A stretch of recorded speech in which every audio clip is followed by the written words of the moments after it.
Hey, thanks for checking out The Nikhil Hogan Show. If you like the content, you can subscribe to it on most major podcast platforms, YouTube, or Facebook. I'm also writing a book on music education called Why Children Quit Music, and you can check out my website, nikhilhogan.com, for updates on when it's going to be released. If you're a parent who's interested in learning how best to help your children learn music, you can check out my company, songbirdmusicacademy.com, and there are a ton of free articles, links, and resources for Neapolitan Partimento-based learning, and also the Barry Harris method if you're interested in learning jazz. Now, let's get to the show.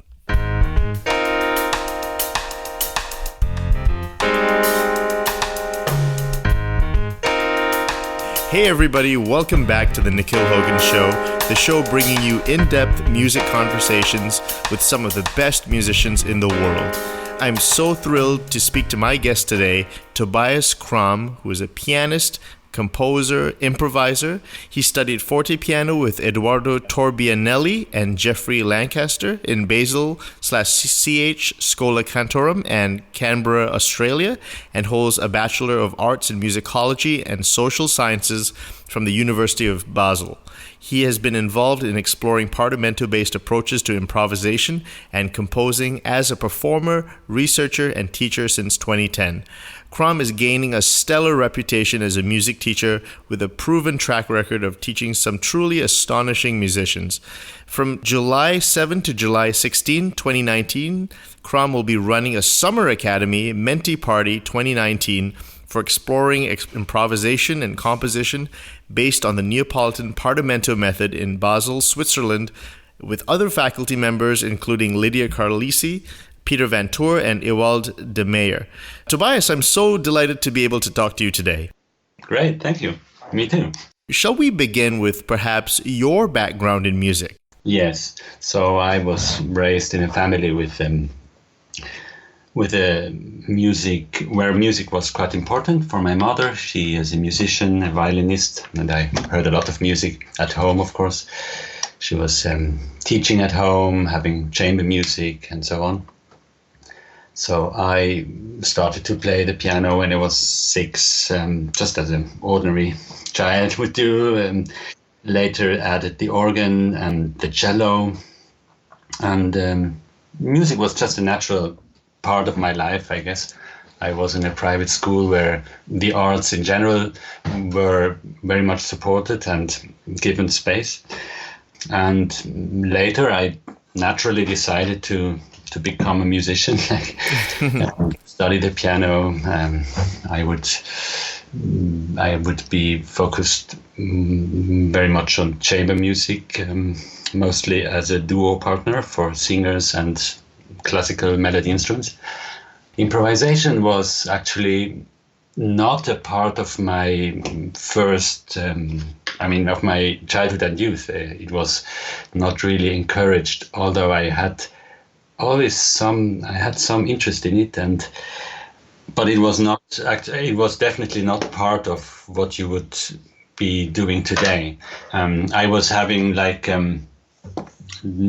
perhaps music theory lessons as a teenager, where you had some assignments that were kind of musically creative, like doing accompaniments for tunes or inventing harmony and so on. Can I jump in? Was that your organ playing, and did you have a study of figured bass and that kind of thing? Well, not as a teenager, no.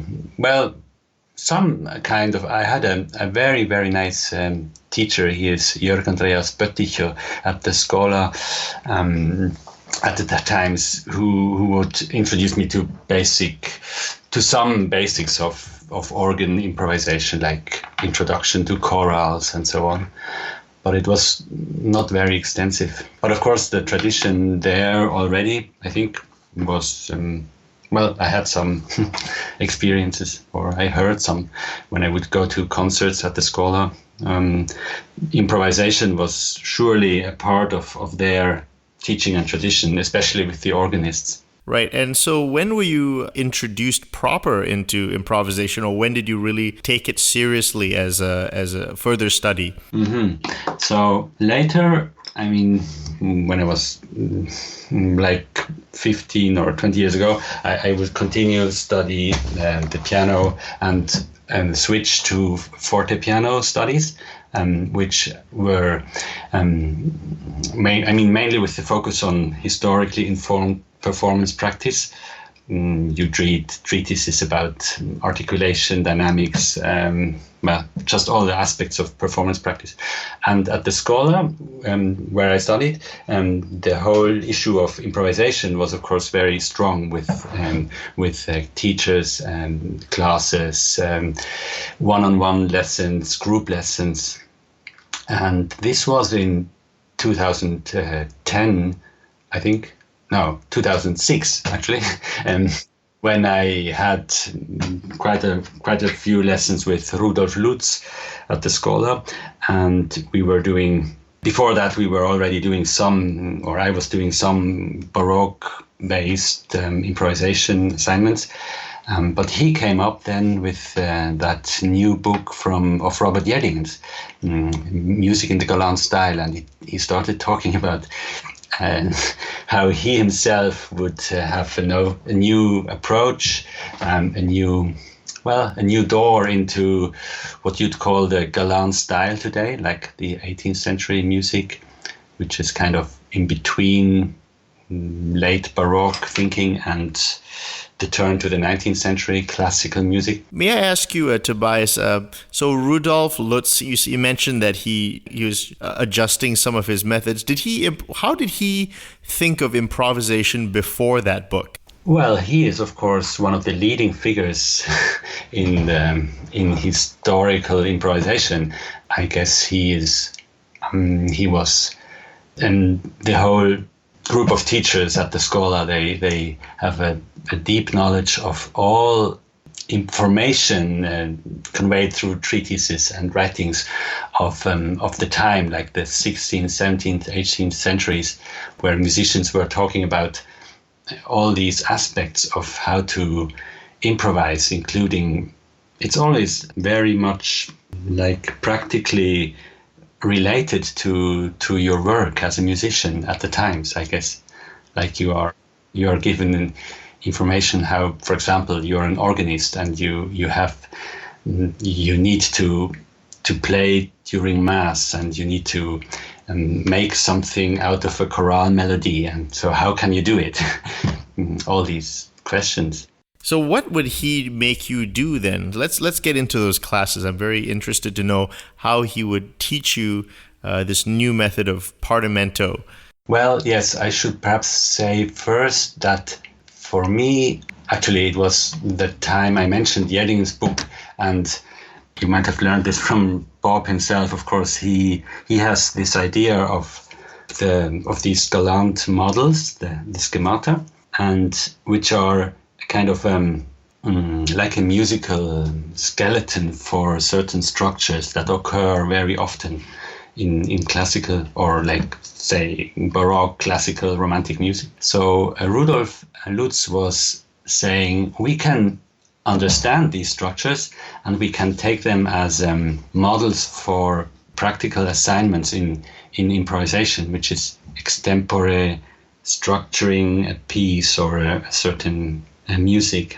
And I think only later I would refer this whole idea of schemata to the actual historical tradition of the Neapolitan conservatories, where Partimenti were a big and important part. I only came, and that's the other part of the story, when I met with Alma Deutscher. Right, that's right. You have a great track record of teaching great musicians. There's some well-known ones, Alma you mentioned. In fact, you teach some very young children. I mean, I understand it's not unusual in the classical world to begin instruction at a very young age, especially with piano and voice. May I ask you, what's the youngest age that you accept students? Well, I guess I don't know. Would be just when there is It's always like, really young, like 4 or 5-year-old children would be. It's they are in a strong connection to their parent mostly. So it depends on, of course, on how they take to the instrument, I suppose. Yes. Right. Okay, so I'm sure a lot of people would like to know, what is your approach to teaching like a young child of 4 and 5? Because there are many teachers who do teach young, but what is your method to teaching young children, especially in this new method of creative improvisation and composition? I guess I meet a lot of. It's rather. On the one hand, it's rather complex, and on the other hand, it's really easy because I just like the musical communication. I have had a girl in Asia with her mother, and we would connect through Skype, and they really speak very little English, and I don't speak their language. So we were just playing back and forth, so like a musical dialogue. And apparently this girl enjoyed it quite a lot, so that would happen on a regular basis.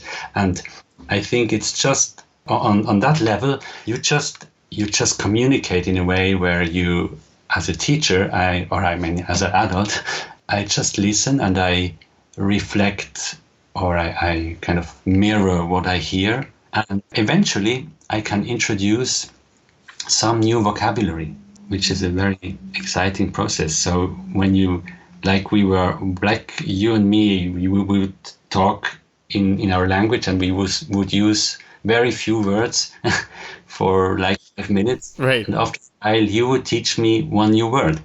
Would you use any books or notes, or would it all be oral and just listening? It is very much based on listening, and listening, doing, because actually what is happening is that you are always in the flow of playing. If we could go into specifics, what would you start off with? I suppose a cadence or a scale or a bass line. What would you start off with? Well, the whole, perhaps we should lay out the ground, perhaps in a broader sense. On the one hand, there is that historical tradition of the Neapolitan conservatories, and we understand better and better how they worked and how comprehensive actually their musical training was, meaning that these boys who would enter these institutions were really like thrown into music all day long as listeners in the church. As you just hear the music, as being instructed in singing first, and then in group lessons, individual lessons, writing assignments, and all that stuff. And it's really an immersion, a total immersion into this local style also, which then interacts, all these aspects interact with each other very, very strongly. And today, of course, I meet very individual situations, and one aspect is very important, and this is the listening experience that any child already has. So without this, it's really hard to start. you need some kind of, there need to be some kind of hearing experience. But for example, all the tunes, the folk tunes, or any songs that children hear and sing or have clapped to, or I don't know, rhymes, little through language also, are the basis where I can start. In a way, these melodies, do they tie to solfeggio? Because from what I've read, the Neapolitan kids, they would sing for something like 3 years before they would even touch an instrument. Yes, right. They were really trained in singing and reading, and it's the singing combined with the solfeggio syllables, which laid the foundation for their understanding later of anything that has to do with melody, harmony, counterpoint, and so on. So we forget this today, but we are basically talking. We are a lot talking about Partimenti and there's words like the Partimento tradition and so on. And I think it's just one part of the whole story. And the first part is really the solfeggio part, but that one is, and I have basically like 1% experience in that. I think this will be really the kickoff of this whole story when we better can put this into practice. Well, regarding solfeggio, do you teach that, and do you use like solmization, like movable do or fixed do or numbers or some kind of other variant? No, unfortunately not, because I don't, I was not raised myself and I don't understand it yet. Very interesting, right? Now, does it matter if a student has perfect or absolute pitch? Does it change the way you teach? No, I think I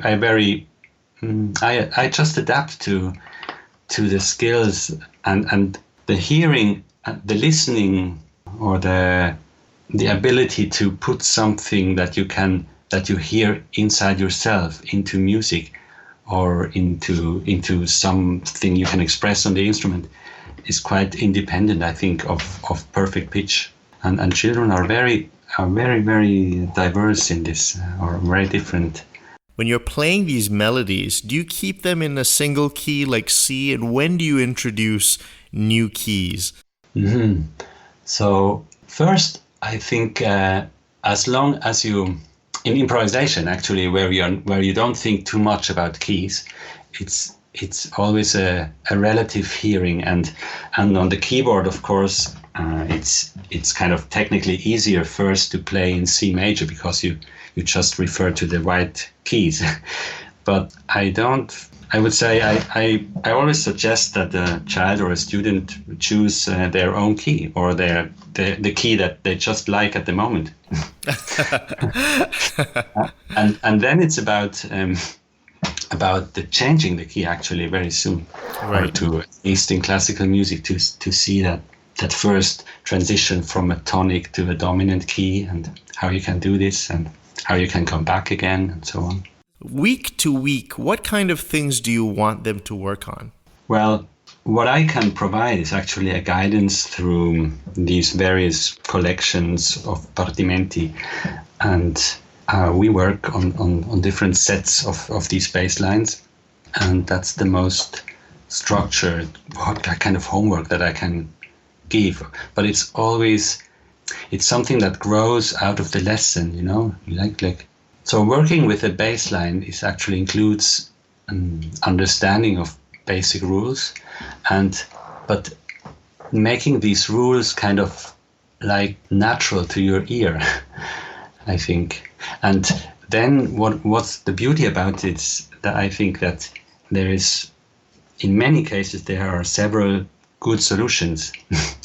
Or you can always discuss you can discuss solutions, and there are rather clear and basic guidelines and rules, but there is above that there is a lot of freedom and a lot of variety, and oftentimes students come up with solutions that I never would have thought of, and then I am amazed and think, yes, I never thought about it like that. Can you give an example of that? Well, sometimes in a bass line you would do a modulation, say it's a bass that starts off in F major. So like F major has one flat sign, and then you do a modulation to, for example, to C major, the dominant.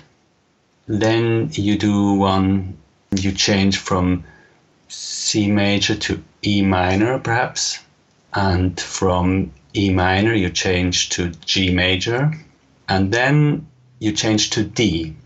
And there's a question, would you prefer to do D major because it's the dominant to G, which would sound natural, or would you rely on the fact that there's a flat sign in the key, which means it's perhaps D minor because the overall key is F major?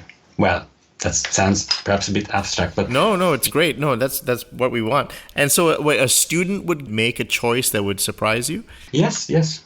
Oh, I mean, I've met these situations quite often. Right. It's to do with it's that to do with habits of thinking. You see, as a teacher, when you do the same baseline several times, you get used to some structure, and then somebody comes and challenges that habit. You've mentioned some Partimenti. What Partimenti are good, would you recommend for students to tackle first that they can download on the internet?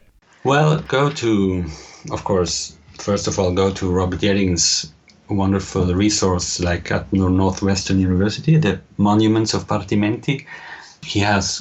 Bob also has a Google site where you can download or you can see just the same Partimenti, but somehow better organized in larger PDF files.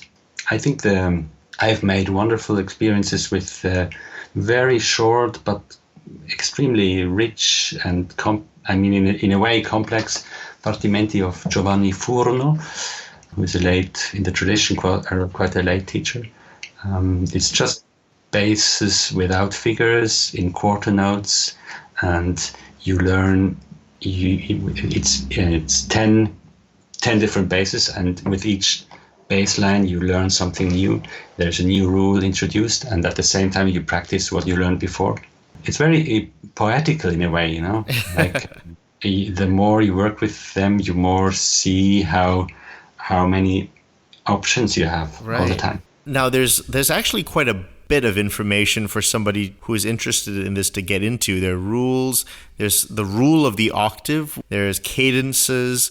What is a good structure to tackle? I mean, what would you put first and in an order of things to learn? Well, one main topic or field that I am currently exploring is actually the whole idea of harmony versus polyphony, or versus counterpoint. I think in Partimento, basically we talk about cadences, we talk about the rule of the octave, and we talk about the bass motions, like the moti del basso, which are these sequential patterns, like the Pachelbel, for example, down a fourth, up a step, down a fourth, up a step, where you apply the same harmonies all the time. These are the three big fields, and all the Partimenti treat these. Well, most collections start with the cadences and the rule of the octave, and later would introduce the bass motions. But what I wanted to say is, at the keyboard, and especially then with children, I think we first need to get a feeling for a bass line or a melody. Actually, it's both ways you can approach it, and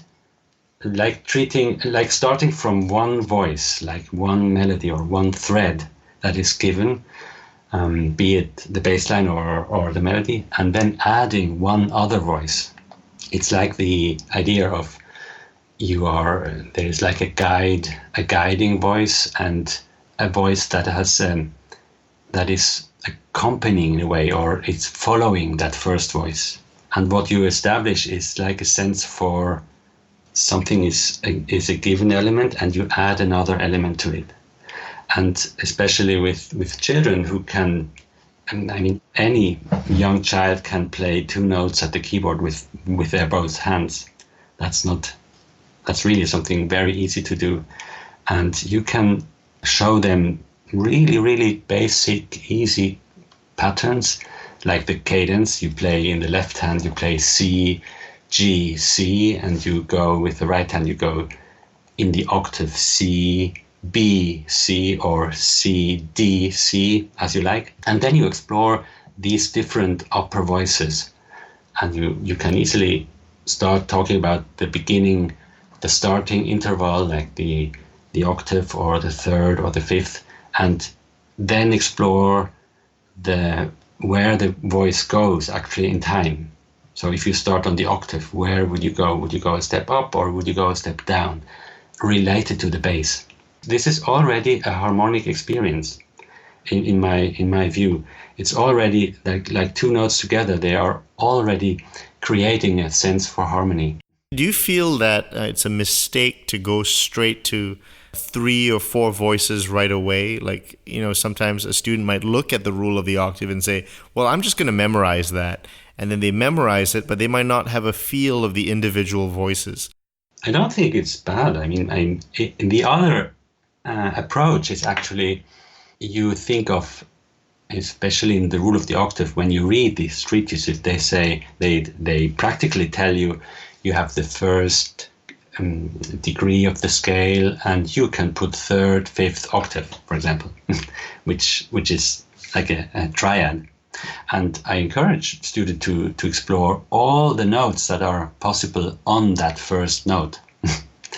And then it's like a big arpeggio, and you get, you get a feeling for the harmony, like a little bit like the series of the overtones. And then moving to the next bass note, how do you, for instance, we don't want to have parallel fifths and parallel octaves. How do you teach a student to kind of avoid these things? Mm-hmm. Well, I think the rule of the octave is actually a very useful tool or a very useful framework, because it's really based on the experience of a lot of classical music.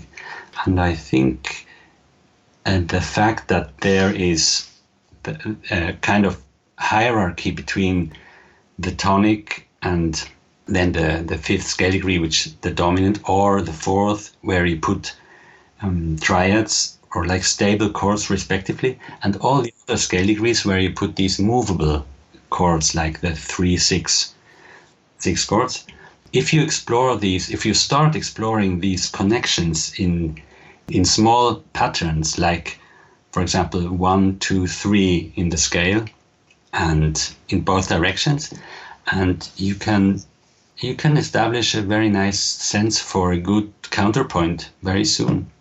There's no problem. And I think this whole issue of parallel fifths and octaves is perhaps a bit overstated. It's a bit overstated. Interesting. Right. I've seen some really fascinating and inspiring videos of you improvising with students over Skype. You can, if somebody Googles your name or they put it in through YouTube, they can see a few of these. Can you walk me through a very simple version of that? How would that go? Like, what do you tell the student, and technically what happens? Well, I think there's various. I mean, there's lots of ways, of course. What I like very much is just the free improvisation, the free conversation, as I talked earlier. Like anybody of us, like the student or myself, we start off, and the only thing we agree on that is we kind of try to keep a continuity in the style or in the key, and we just take up our respective motifs and ideas. But it can develop in any direction. Perhaps we can agree on ending on the same key as we started, but it doesn't have to be necessarily. So this is just a really free conversation. How does that relate to Partimento? Who starts off a phrase, and is that a melody, or is that a bass line, or is that both? Or how does that really work?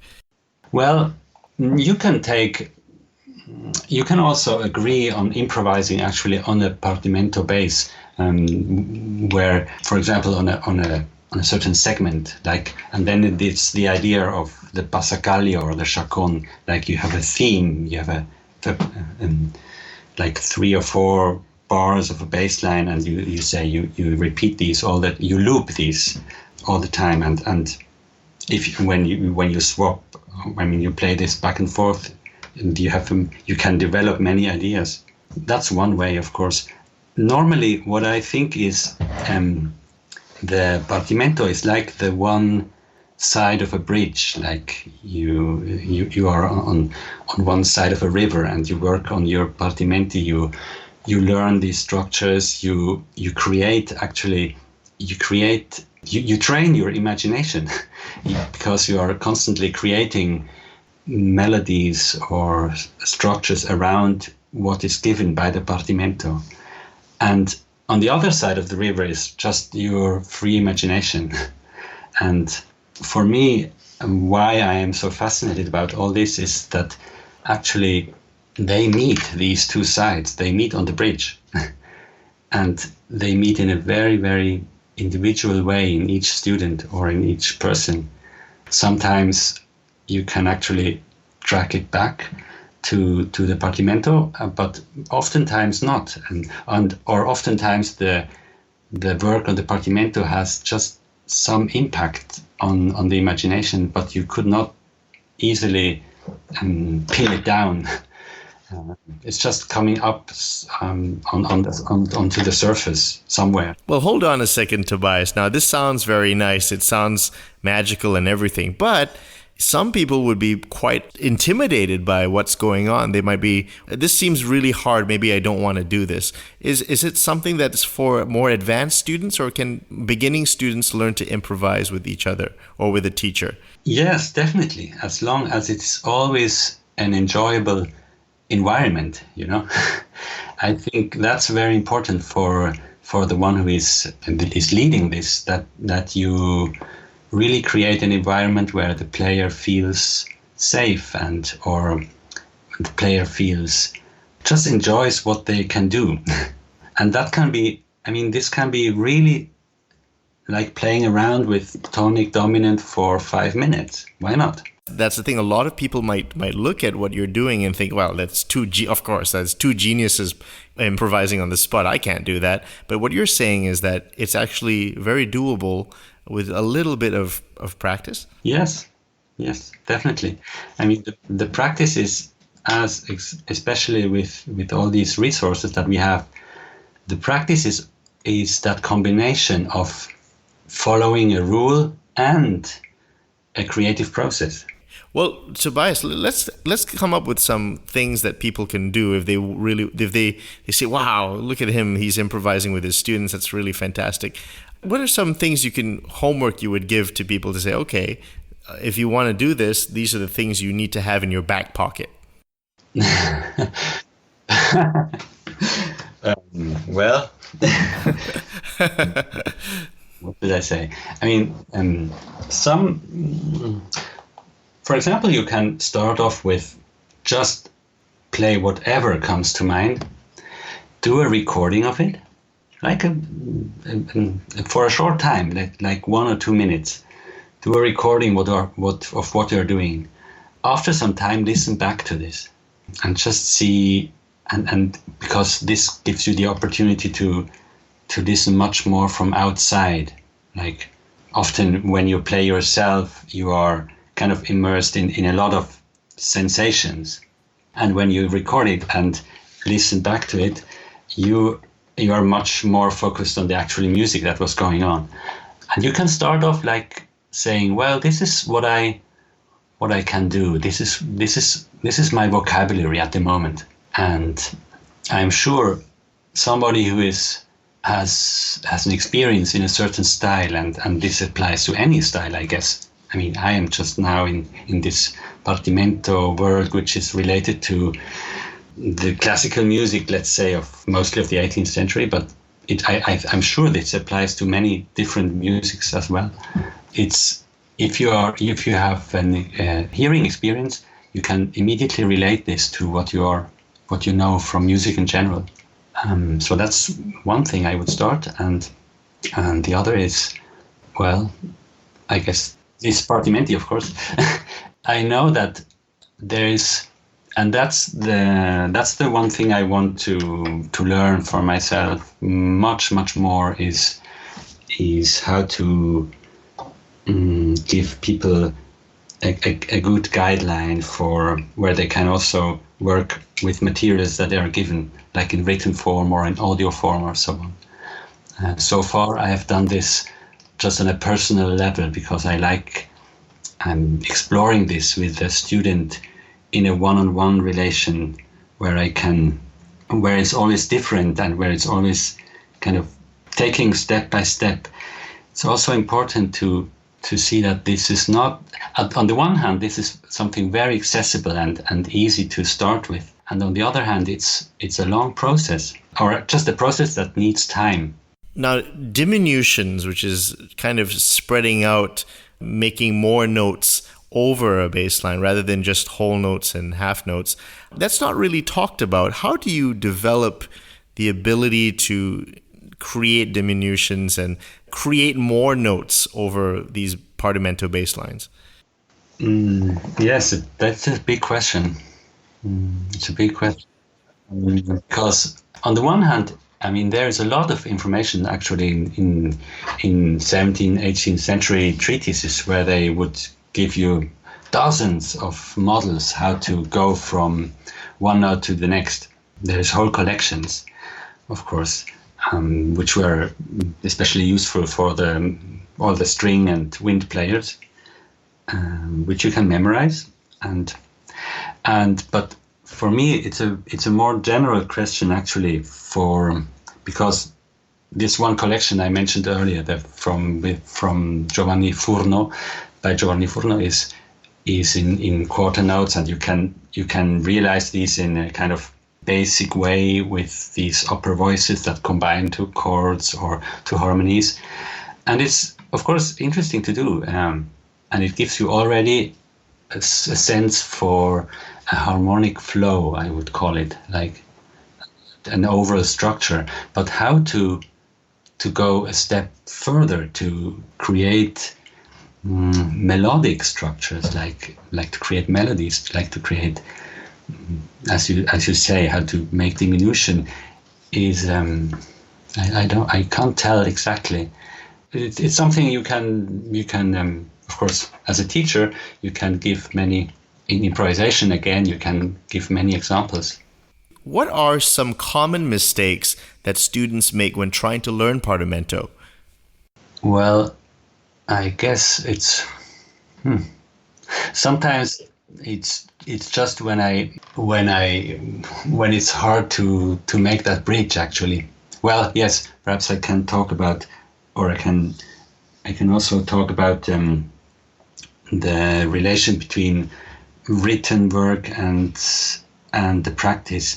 I have mostly worked up to now. I have mostly worked really in an oral way. Like we have a bass line in front of ourselves, but then we realize we add voices, we do realizations, we improvise, and it's really very little written elements in it.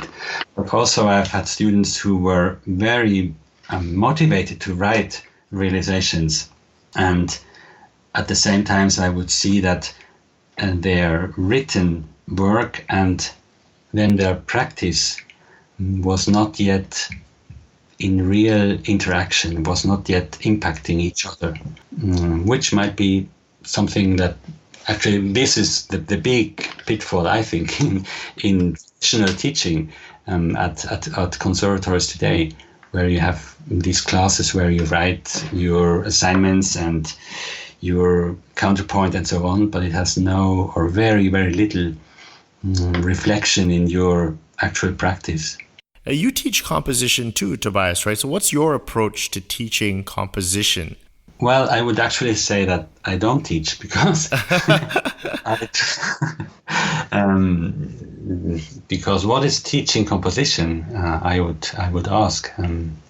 I think what I've seen is I can work really with the Partimenti resources and teach these rules and go through the process of understanding them in a practical way with a student, like asking them to do the realizations, to write them down, to do recordings, which we then discuss and so on.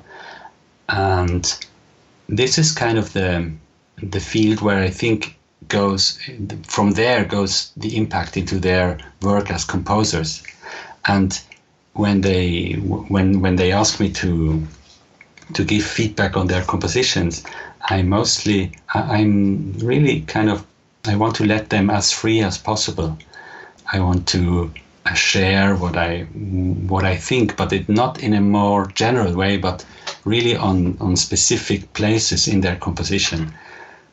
Of course, sometimes you can really tell that a certain passage or a phrase would not work, but it's not about telling a student that it doesn't work, but exploring with the student different options where he then can decide, well, yes, I like that too, or they decide the other way. No, I like what I did.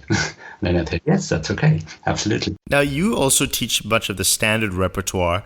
Now, knowing what you know about this method of Partimento, how does that inform the way you teach standard repertoire? Do you feel different? Do you approach it differently?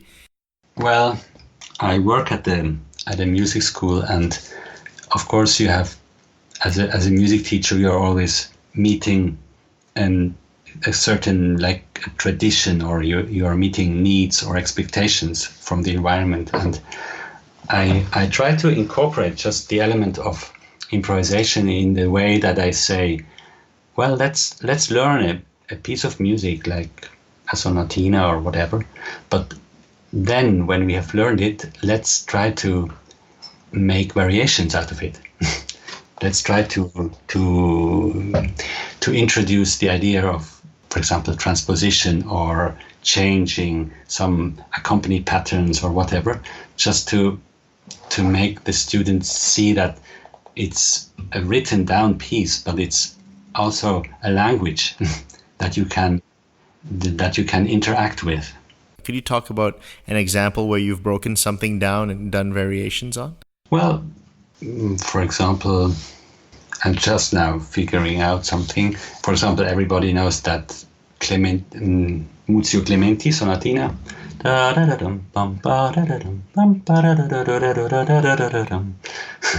Right. Everyone plays that. Yes.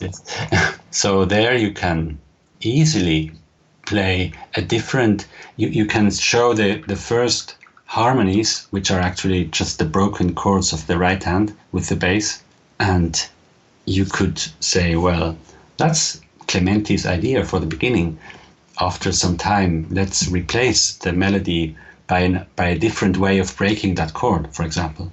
Keeping the same rhythm, but doing a different sort of breaking the C major chord. That could be something.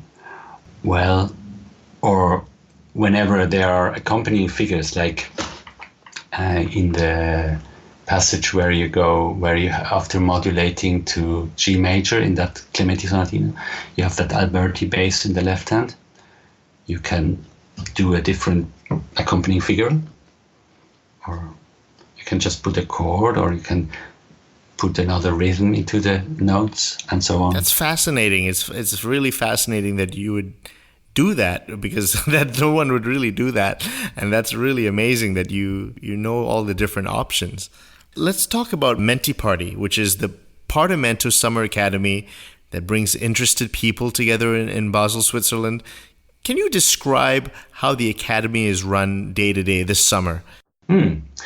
Well, we have an exciting faculty of teachers, including Peter van Toor, as you said, coming from Oslo to Switzerland, teaching his latest approaches to Partimento, also well related again to patterns on the keyboard, but also ear training in groups. So we have his presentation, we have his group lessons. We are now a group of about 12 participants, mainly young adults, students, and we work with him all together, I think. Also singing. We have Lydia Carlisi teaching basic approaches to composing or to writing Partimento realizations. And then we have Ewald Demeyere at the end of the 10 days, which is the weekend after that weekend. He is having us do minuet improvisations and realizations of Fedele Fenaroli Partimenti. And I guess from my first experience last year, it's just a wonderful opportunity to meet in a way with other people who are interested in improvisation, and to kind of have this open space for exchange and for practice. Mainly in like traditional musical courses, summer courses, there is like one or several like really teachers who would teach repertoire and of course, it's amazing to see them, how they think and how they think about interpretation and so on. And there's a very high level of performance practice. But it's the hierarchy in a way is very clear. Whereas I'm trying to create is a space where we all relate to these Neapolitan masters, actually, which are just not alive, but they are alive through the practice of their materials. And we explore these and put them into real music. And on the other hand, I think this will immediately impact also our listening. So part of this Summer Academy will also be just open concerts where we share whatever we play from our repertoire, or we improvise back and forth and so on. And are you seeing a big growth in people being interested in Partimento? You've been doing this for a few years. Oh yes, definitely. There's a big interest in many fields, actually. When I talk to parents, when I talk to music theory teachers at conservatories, in musicology, there is a historical interest in this tradition, and that's what I want to create. Actually, this dialogue between all these people, so that we can have historically based, like a view into this time, but then also seeing how the practice of this stimulates this kind of research, and at the end how it can stimulate music education in general. Can I ask you, Tobias, this is just a kind of an off-the-wall question, but have you ever needed to teach popular music, and has that ever come up? And is Partimento, is that something you would apply to different styles of music, not just 18th century galant music? Well, in fact, I think the whole idea of thinking of music as a language, which you learn by emulating patterns, harmonies, phrases, melodies, whatever, is actually borrowed. I mean, this is what all the jazz teachers do as their basic training. So this is nothing new to the music world in general. I think it's just trying to put it back actually to the classical field where it was before, where it definitely was in the 19th century. So of course I meet this in my daily work as a piano teacher. The teenagers come up with their popular songs, they want to play this and that, and then I say, yes, why not? Let's look at the harmonies. Let's look at these, what happens in this song, and let's put this into something that you can do on the piano. And it's very similar, actually.